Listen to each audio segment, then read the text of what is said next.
હું અલ્પેશભાઈ ની વાઇફ છું. મારે ખેતરમાંથી પોના 2 વીઘાની તમાકુ આવી હતી. 2 દિવસ બહાર રહી છે. એમાં રાત્રે ચોરી થઈ ગઈ છે. કઈ રાત્રે ચોરી થઈ? પરમ દિવસ રાતે સવારમાં અમે ધોવા આવ્યા ત્યારે ખબર પડી અમને કે અમારી તમાકુ ચોરી થઈ ગઈ છે.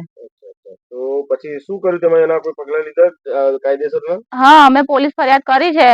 જેના પર શક હતો એને નામ લખાયા છે રાત્રે પોલીસ સ્ટેશનમાં જઈને. હવે એમને આજે પાકી એફઆઈઆર ફાડવાની કીધું છે. પાકી એફઆઈઆર આજે થશે? હા, આજે પાકી એફઆઈઆર થશે.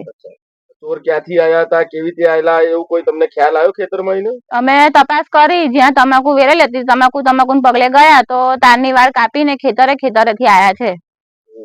અને પાકી એફઆઈઆર આજે થશે? આજે પાકી એફઆઈઆર થશે. બેન, આશરે કેટલા રૂપિયાની તમાકુ હશે એવું કઈ તમારા ભાઈની થઈને? લાખની તો ખરી જ. લાખ રૂપિયા જેવી ખરી? હા. બાકી શું કહેવા માંગશો બેન તમે આ વિશે? બસ કશું નહીં, હું તો એ જ કહું છું કે જે હોય કાયદેસર કાર્યવાહી થાય ને મારું વસ્તુ ગયેલું પાછી તો હવે ખબર નહીં આવે કે નહીં આવે, પણ એમ કે જે લઈ ગયું હોય એને પોલીસ શિક્ષા આપે એમ. કાલે જાણવા જોગ આપી એમાં એ પાછી કોઈ કાયદેસરના પગલા પોલીસ દ્વારા લેવાયા એવું કઈ ધ્યાનમાં આવ્યું છે? ના, એવું કઈ આવ્યું નહીં. આ તો અમારો અખાડો ખુલ્લો છે. આજે એક વસ્તુ ગયું, કાલે બીજું જાય, ફરી ત્રીજું જાય, તો પછી એ લોકોને ટેવ પડી જાય. તમને જેની પર શંકા છે એમના નામ તમે પોલીસ સ્ટેશન? હા, રાત્રે જઈને લખાઈ આવ્યા છે. આજે એ લોકોને હાજર બોલાવશે એમ મતલબ.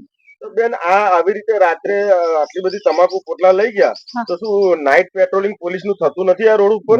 ના, નહીં થતું. અમે એ બી કાલે કીધું પોલીસ ને કે નાઇટ પેટ્રોલિંગ માં ગાડી પેલા ફરતી હતી, હવે ફરતી નહીં, તો તમે ગાડી ચાલુ કરાવો. એટલે નાઇટ પેટ્રોલિંગ માં ગાડી આવતી જ નહીં, બંધ થઈ ગઈ. કેટલા સમયથી બંધ થઈ ગઈ છે નાઇટ પેટ્રોલિંગ? હા. અચ્છા, 6 મહિનાથી. એટલે 6 મહિનાથી આ બેટરી સુંદરપુરા રોડે નાઇટ પેટ્રોલિંગ નાઇટ પેટ્રોલિંગ થતું જ નહીં. જી આભાર.